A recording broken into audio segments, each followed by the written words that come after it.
काय हो ताई, काय म्हणता? अहो आहात कुठे 2 दिवस? दिसला नाहीत. माझं काय बाबा, माझा पुरा दिवस घरकामात निघून जातो. गण्या आणि त्याचे बाबा दोघांच्या मागे पुरा दिवस निघून जातो. आणि मग आहेतच की आपली शेतीची कामं. तुम्हाला ना एक गंमत सांगते.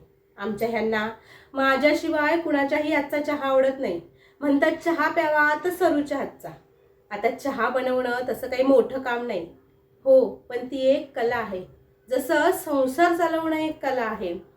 चहा असो वा संसार, त्यात दोन्ही गोष्टी जर प्रमाणात नसतील ना, तर मग ते बेचव होईलच. आणि मग आहे त्यात गोड मानून घ्यावं लागतं. आता आमच्या घराचं काम 4 वर्षापासून डागडुजी करायचं चाललंय, पण जमत नाही. कारण शेतीमुळे पुरेसा पैसाच हातात राहत नाही.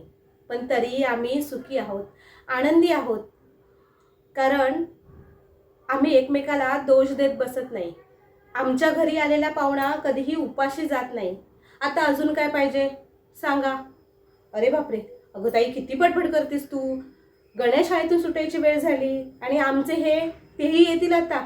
चल मी निघते, हा आपण निवांत भेटू.